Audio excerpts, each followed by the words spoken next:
السلام عليكم. انا نورس وده فيديو جديد. النهارده هنتكلم عن الانجاز الصامت. ازاي انجح في صمت، ازاي تنجحي من غير ما حد يحس بيكي. ما تخليش الناس تعرف عنك كل حاجه. خلي الناس تتفاجئ بنجاحك، يقولوا ايه ده، عملت كده ازاي وامتى. ما هي كانت قدامنا طول الوقت. حتى لو قالوا عليك ان انت خبيثه وبتخبي، مش مشكله. خليهم يقولوا اللي يقولوه، مهم تنجحي وتقفي على رجليكي وتوصلي لاحلامك والحاجه اللي انت عايزاها. حتى لو الحاجه دي بسيطه. يعني انا مثلا اخدت قرار ان انا انزل الجيم مثلا. ما ينفعش اقول لكل اللي حواليا ان انا نازله الجيم، اصلا انا النهارده لعبت كذا، اصلا انا اتمرنت تمرينه كذا، اصلا انا قضيت وقت كذا، اليوم كان حلو، اتمرنت حلو، اكلت حلو. غلط. اكلتي اكل صحي، مش لازم نقول ان احنا اكلنا اكل صحي، ومش لازم نقول ان احنا بنهتم بجسمنا عشان نبقى احسن. الحاجات دي كلها غير ان هي بتتنظر. انا بحس ان مجرد ما ان انا بقول الحاجة اللي انا بعملها، ما بعملهاش تاني. يعني مثلا انا لو في ورد قرآني حتى بقراه كل يوم، لو قلت مثلا لحد انا ابتديت اقرا مثلا الورد ده وماشية عليه منتظمة فيه وكده، بلاقيني في نفس اليوم اللي انا قلت فيه ما قريتش، ما عملتش اللي انا بعمله المفروض، ما قريتش الورد بتاعي. وخلاص بقى يوم بيجر يوم بيجر يوم، بتلاقي نفسك بطلتيه. خلي دايما لسانك في بقك، اقفلي بقك خالص عن الحاجات اللي بتعمليها وانت عارفه انك لو قلتيها مش هتحصل، هتتوقف. ما تقوليش خالص الحاجات دي، خصوصا علاقتك بربنا. ما تقوليش خالص عن اي حاجه بتعمليها، لانه والله هتقف مش هتكمليها. اهتمامك بصحتك، نزولك الجيم، شغلك النهارده اشتغلت كذا، قبضت النهارده قبض زياده عن قبضي، يعني انا خدت مكافأة الشهر ده. ما تقوليش كده خالص، لان ده مش هيحصل تاني، صدقيني مش هيحصل تاني. فلازم استعيني على قضاء حوائجك بالكتمان. اسكتي خالص، اكتمي خالص، حتى الاقرب الناس ليكي. عارفه انتي تقولي مثلا دي امي واختي وكده ولازم اقوله كده. طبعا هما بيحبوكي جدا، بس في ساعات احنا بنقعد نقول حاجات ما بنعملهاش، فهم بيزهقوا. يعني انا مثلا بقعد اقول انا هعمل كذا، انا هعمل مشروع كذا، انا هشتغل في كذا، انا هجيب حاجات وابيعها، انا هنزل الجيم من اول الشهر، انا هبدا دايت من يوم السبت، انا مش عارفه ايه. تلاقي الحاجات دي ما بتعمليهاش، فهم نفسهم يعني هتلاقي فتره يجي يقولوا لك ايه، انت بتتكلمي كتير ما بتعمليش حاجه. وفعلا على فكره ده اللي اتقال لي. انت بتتكلمي بس ما بتحققيش حاجه من اللي انت بتعمليها، نفسي تحققي حاجه من اللي انت بتقوليها. اتقالت لي. انا عارفه ان هما لما قالوا لي كده كان قصدهم حاجه حلوه ليا، يعني ان انا ابدا اعمل بقى، كفايه كلام. بس انا ممكن اكون اتضايقت ساعتها مثلا، بس هم عندهم حق. انا ساعتها حتى لما اتضايقت قلت عندهم حق. انا عماله اتكلم وما بطبقش حاجه من اللي انا بقولها. طب ما انا اجرب اطبق من غير ما اقول، وابهرهم بعد كده بالنتيجه. بالعكس هيفرحوا لي اكتر، لان هم بيحبوني. مش شرط انك تخبي عن ناس ما بتحبكيش او ناس بتغل من ناحيتك بس، لا، خبي كمان عن الناس اللي بتحبك، عشان تفرحيهم بالانجاز، تفرحيهم بان انا عملت كذا، الحمد لله ربنا وفقني ووصلت للحته دي وعملت كذا. هيفرحوا لك، هتشوفي فرحتهم في عينيهم حتى بتبان. اما بقى الناس اللي مش بتحبنا وبتحقد علينا، بتشوفي حاجات تانية في عينيهم وعلى ملامحهم وعلى وشهم بيبان برضو. ازاي بقى اعمل ان انا يعني اعمل انجاز في الصمت، في الهدوء كده من غير ما حد يحس؟ اول حاجه تحكمي في مشاعرك. الفرحة بالإنجاز بتبقى عايزاكي تقولي للي حواليكي كلهم، تقولي كل الناس، عايزة تمشي بميكروفون في الشارع. أهم حاجة لازم تعرفي تتحكمي في مشاعرك. خليكي ثابتة، تخليكي هادية. لو اضطريتي ان انت تقفي قدام المراية تقولي انجازك لنفسك، اعملي كده. طالما انت لازم تطلعي اللي جواكي، اعملي كده لنفسك، كلمي مع نفسك. طبعا من غير ما تتجنني ومن غير ما تفضلي واقفة كتير قدام المراية، لان احنا عارفين ان ده غلط. المهم ان انت مجرد ما بتقولي الكلام، مجرد ما بتكتبي، حتى هاتي اجندة واكتبي انا انجزت كده، انا فرحانة بنفسي، انا فخورة بنفسي. مش لازم تقولي لحد ما كل النجاح يكمل. اتخاذ القرارات، انك تتخذي قرارات صح. فكري في القرار مرة واتنين وتلاتة، خدي وقتك وطولي، بس ابدأي الحاجة صح. في حاجات احنا في قرارات بنبقى هناخدها وخايفين مثلا تكون صح ولا غلط.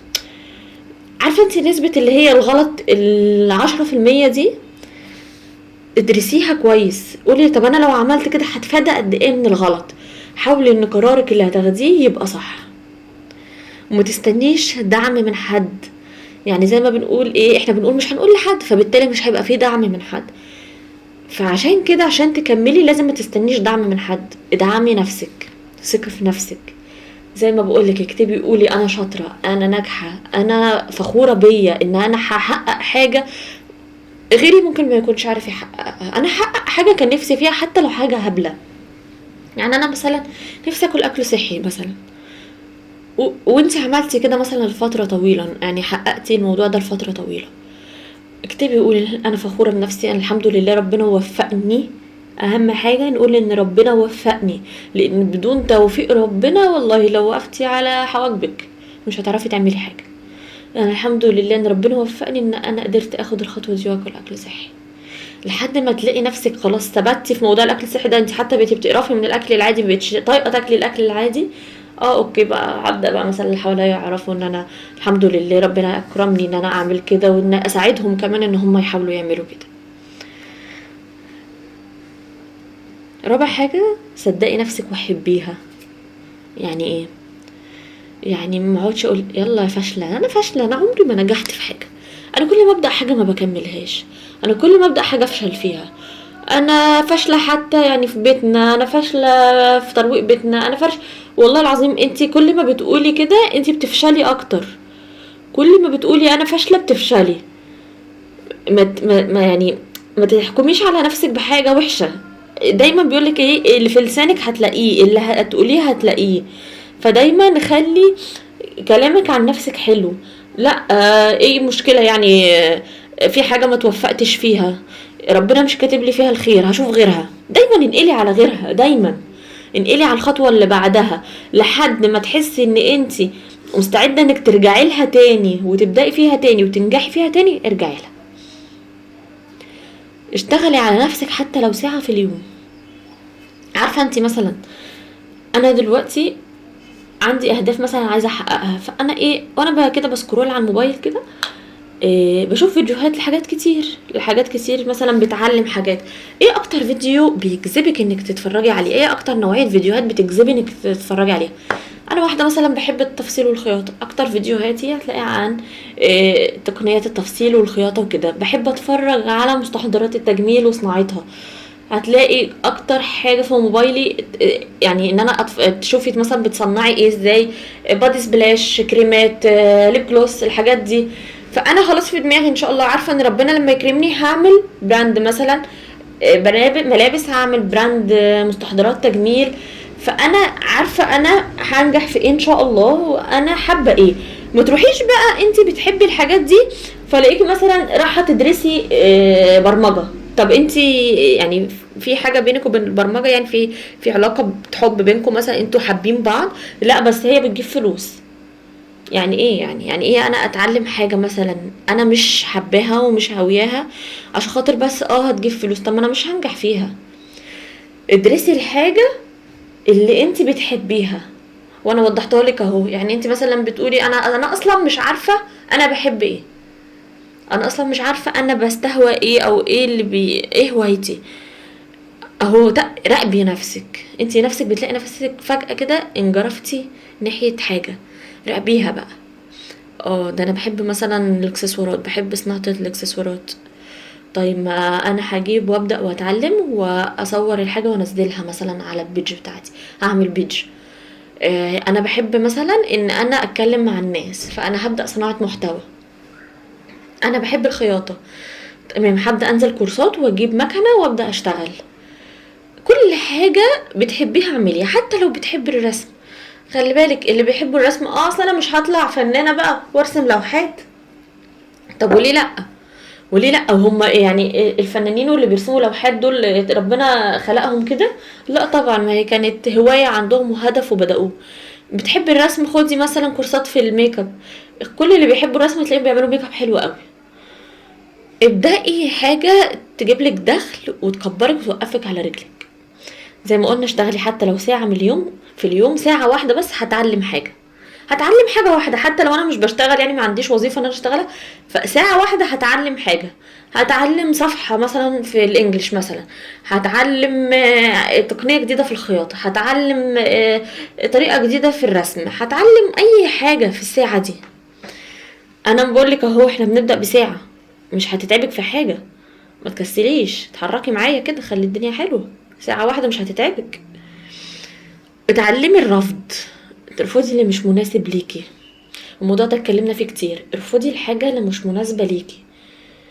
يعني مثلا انا حد عايزني انزل اشتغل معاه، بس انا الشغل ده شايفة ان هو هيأخرني عن حاجة تانية مهمة انا بعملها، وان انا بس هضغط على نفسي بسالري قليل، وهضغط على نفسي عشان خاطر فلان ما يزعلش مني. معلش، طز فلان ده، ما يعني ايه. عايزه اقول لكم انا مريت بتجربه، ان انا جيت على نفسي في موضوع شغل، واشتغلت واتطحنت شغل اكتر من 24 ساعه في اليوم. هتقولي لي ازاي؟ هقولك ما اعرفش. حتى وانا نايمه بفكر ازاي هطور الشغل، وكنت باخد مبلغ لو قلته لكم يعني اتكسفت يعني تشتموني الصراحه في التعليقات. عايزه اقول لكم انا كنت باخد 1500 في الشهر، وكان بيتخصم لي الايام اللي انا كنت مثلا بشتغل فيها زياده قوي، فكنت اغيب تاني يوم عشان ارتاح، كان يتخصم لي. كانش فيه تقدير بالمره، بس عشان خاطر هم صحابي، فانا مش قادره ان انا مثلا اقول لهم لا او مش عايز، لحد ما جيت خلاص بقى انا اكتفيت، وقفت وقلت انا مش مكمله. بقوا بيتحايلوا عليا، لان انا من مجرد ما ان انا مشيت الشركه وقعت. ده مش تفاخر بيا، بس لا، انا واحده لما بشتغل بدي كل وقتي للشغل، بدي كل طاقتي للشغل، فكنت مطلعه نتائج ممتازه. فلما قعدت والله اتحايلوا عليا محايله ان انا ارجع، خلاص بقى انا لو عرضت عليا ايه؟ انت ما قدرتنيش من الاول، انت ما قدرتش تعبي وما قدرتش مجهودي، ما قدرتش وقفتي، فخلاص عملت عليهم اكس. اه لسه صحاب ولسه بنحب بعض ولسه مع بعض، بس الشغل اكس خلاص، في عدم تقدير حصل، رفضت. هو ده الاوقات اللي لازم ترفضي فيها استغلالك، ترفضي فيها استغلال طاقتك ومجهودك ووقتك. امشي، امشي، بصي وما تبصيش وراكي، وربنا هيكرمك بالاحسن. ابدأي الحاجات اللي انتي مأجلاها. يعني انا بقى كاتبه دلوقتي في مثلا في لستة اهدافي، انا عايزه اتعلم انجليزي، عايزه اتعلم خياطه، عايزه اتعلم رسم، عايزه كذا وعايزه كذا، وعايزه ابدا اكل صحي، وعايزه انزل جيم، وعايزه ازور اهلي، وعايزه اصل رحمي. وكل دي حاجات ما هي مكتوبه ان شاء الله، مكتوبه في الورقه. مين هينفذها؟ ما تحركي عشان تنفذيها. ابدأي امسكي حاجه فيهم ونفذيها. يا ستي ابدأي باسهل حاجه في الورقه. صلة الرحم مثلا، ان انا هصل رحمي مثلا، هكلم قرايبي واسأل عليهم، احاول نتقابل بتاع. ابدأي بحاجة، بس ابدأي فيها دلوقتي. افتحي كده الاجندة، انا بقول لك اهو، امي افتحي الاجندة بتاعتك، شوفي ايه الاهداف اللي انت كاتباها، وابدأي يلا حاجة منهم. اوعي تأجلي حاجة. ما هو الانجاز هيبدأ من، احنا بنتكلم عن انجاز الصامت، فاحنا خلاص قلنا ان احنا مش هنقول بقى هنبدأ امتى بقى. نبدأ بقى دلوقتي، يلا نقوم بقى نبدأ اي حاجة. فاهماني؟ ما تتكلميش عن اهدافك في المستقبل. يعني احنا كده شله صحاب قاعدين اتجمعنا، او انا وبنات خالتي او انا واهلي وقعدنا وكده، فانا بقى عايزه افرحهم بقى. ف بصوا، انا قررت افتح محل. بصوا انا هفتح مشروع. بصوا انا نازله شغل في الشركه الفلانيه. بصوا اصلا انا بدات زي ما قلنا، بدات اكل صحي، بدات جيم، بدات حاجه. ما تتكلميش عن اهداف المستقبل، لان زي ما قلت لك مش هتحصل. لو اتكلمتي مش هتحصل. دي ابسط حاجه ان انا اقولها لك. الناس اللي دايما بتقول عليكي فاشله مع انك بتحاولي وتنجحي، ناس كتير خلي بالك ان انت يعني بتحاولي وبتسعي وبتجربي ده وبتجربي ده وبتجربي ده، ويقولوا لك في الاخر انت فاشله، انت مش عارفه تكملي حاجه، مش عارفه مش... ابعدي عنهم. ما عشان كده بقول لك ما تتكلميش اصلا معاهم عن حياتك، عشان ما تلاقيش حد يقول لك انت فاشله. يبقى احنا هيجي هنعالج موضوع ان حد يقول لي انا فاشله ده، من انا اصلا مش هقول. الناس مثلا اللي هتكلمني ازيك عامله ايه النهارده، يومك كان عامل ازاي، والله الحمد لله كله خير من عند ربنا، اهو بنحاول كده. لا، ما اصل انا نزلت الشغل النهارده ورجعت وعملت حله محشي واكلنا، ونزلت بعد كده شغل تاني، بعد كده رحت الجيم، بعد كده خرجت مع خطيبي، خرجت مع جوزي. ليه؟ ما تقوليش الحاجات اللي مش لازم تتقال. وما تقارنيش نفسك بحد، احنا ظروفنا مختلفة، انا غيرك انت غيري، ممكن انت تكوني احسن مني، ممكن انا اكون احسن منك، فاوعي تقارني نفسك بحد. السوشيال ميديا دلوقتي بقى عليها ناس تعقدك في نفسك، والله تعقدك في نفسك. انت مجرد ما بتفتحي الانستجرام مثلا بتلاقي ناس وشخصيات ومعيشات مختلفة عن عيشتك، بتخليكي تكرهي نفسك. يعني اللي هو طب انا هوصل لكم امتى؟ حتى يعني انا بشتغل وبقبض 10,000 في الشهر ان شاء الله يعني. طب انا هوصل بقى ليكوا انتوا امتى؟ لا، اوعي تمشي كده، اوعي تمشيها كده ان انا هوصل لكم انتوا امتى. لا، سيبيها على الله، ممكن انت ربنا يكرمك وتبقي احسن منهم. اشتغلي بس واجتهدي. اتعلمي الصبر. يعني ايه؟ يعني انا بدأت في حاجة وما كملتش، او يعني متعطلة معايا، اصبر شوية على المشروع بتاعي لحد ما يكمل وينجح. مش من اول 10 ايام ما جاليش اوردرات لا خلاص بقى احنا نقفل بقى، نجيب ظروفها ونقفلها ونمشي. مش معنى كده ان انا بقولك كملي في حاجه تكون فاشله وانت عارفه 100% انها فاشله، بس مش من اول شهر، مش اول شهرين، مش اول 6 شهور تحكمي على حاجه. متحكميش على حاجه اول 6 شهور، لان احنا لسه بنبدا نفسنا، لسه بنقوم نفسنا. فانتي ما تلوميش نفسك وما تعاقبيهاش. ولا اصلا انا لو ما كنتش بدات المشروع ده ما كنتش خسرت الفلوس دي. اصل انتي انا غلطانه، انا غبيه، انا ازاي انا بتهور كده؟ ده انتي يا ستي انا بقولك ما تلوميش نفسك حتى على قلم الروج الغالي اللي انتي جبتيه. لا خلاص جبته، عجبني وفرحانه بيه ومبسوطه بيه، حتى لو كل اللي حواليكي قالولك يعني انتي ايه ده؟ يعني قلم روج جايباه مثلا ب1000 جنيه، جايباه ب500 جنيه، جايباه ب200 جنيه. ليه؟ طب ما انت اولى بالفلوس دي، طب مش حرام عليكي كده؟ طب ما هو في حاجات رخيصه، بس انت عجبك ده، انت عجبك ده هاتيه خلاص، عجبك. ادرسي خطواتك.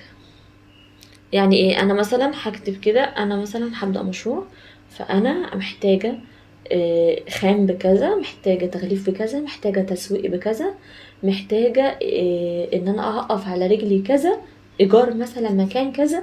فانا واخداهم خطوه خطوه، مش مثلا لا يلا بينا هنفتح المشروع ويدب يلا خلص يلا، لا مفيش الكلام ده. والله العظيم ما هيكمل. انا بقول لك اهو من دلوقتي، لو انت ما عملتيش حساب كل حاجه من اللي انا بقول لك عليها دي، اصبري، اصبري، كملي حاجتك الاول وابدأي. يعني ايه اخد محل واجره وانا ما عنديش بضاعه احطها فين؟ يقولك اصل انا لازم اسعى. طيب ما هو برضه ربنا خلقنا بالعقل، ما احنا بنسعى. ما انتي بتسعي انك تجيبي البضاعه وبتسعي ان انتي تجهزي. انا معايا بقى مبلغ دلوقتي فانا هجيب على قده البضاعه والمحل والخامات والتسويق. اما انا مثلا مش معايا مثلا غير فلوس الايجار المحل، فرحت اجرت محل، لا انا الفلوس اللي معايا دي هروح اجيب بيها بضاعه وهعرضها اونلاين من البيت. فانا ما دفعتش ايجار محل، ما الزمتش نفسي بايجار اذا كان محل او ستور او اتيليه او اي حاجه، ما الزمتش نفسي ان انا هدفع فلوس مش معايا. ابدأي صغيره، ما بقولكيش ابدأي كبيره، ابدأي صغيره بس تبقي دارسه هتعملي ايه. ما تعمليش تصرف وانت عارفه انه غلط. يعني انا دلوقتي عارفه ان انا لو رحت اشتريت البضاعه دي، انا مثلا حابه اجيب بضاعه مثلا شغل صيفي وانا داخله على الشتاء، بذمتك ده تصرف عاقل؟ هتقولي لي اصل عليهم سيل. اصل انا لما اخدهم مش السنه الجايه هعرف ابيعهم بسعر حلو من اخدهم بسعر قليل. الكلام ده لو انت بقى معاكي بقى سيوله بقى، معاكي راس مال كبير. بس انا بقى دلوقتي جبت الصيفي، جيت بقى احنا دخلنا موسم الشتوي. طب ماشي جبتي صيفي، هاتي بقى الشتوي اللي هو بتاع الموسم. لا، ما انا جبت بكل فلوسي البضاعه بتاعت الصيفي اللي انا هعرضها السنه الجايه. لا ده انت دماغك بقى تعبانه بقى. لا، يعني ايه انا وقفت شغل موسم كامل، وقفت شغل الصيف الشتاء كله عشان خاطر انا جبت شغل صيف للصيف اللي بعده عشان كان رخيص؟ لا طبعا، ما هو ده مش عقل، ده مش عقل. الخطوة حلوة ان اخد مثلا اشتري في السيل عشان لما اجي اعرضه في السنة اللي بعدها يكون بسعر كويس. بس الكلام ده لو انا بقى معايا انا معايا راس مال كبير، هعرف اجيب موسم الشتاء كامل وهعرف اجيب وجبت للصيف اللي بعده كمان. فدي خطوات غلط احنا بناخدها ونقول ليه فشلنا. اخر حاجة في الفيديو، انا بقولك خدي القرار وقومي دلوقتي اكتبي بداية جديدة في قصتك. خليكي واثقة من نفسك، خليكي فخورة بنفسك، وقولي انا قادرة ان انا اعمل كده. خلي بالك مفيش حد احسن منك، والله انت احسن من اي حد. قومي ابدأي دلوقتي. ولو عجبك الفيديو اعملي لايك وكومنت، انا عايزة اشوف كومنتاتكم، عايزة يعني نبقى قريبين من بعض. اعملي لايك واعملي كومنت واعملي سبسكرايب للقناة، وابعتي الفيديو لصاحبتك اللي محتاجة ان هي تاخد قرار زي ده. وما تنسيش ان انا بحبك وانت قادرة تعملي كل حاجة حلوة.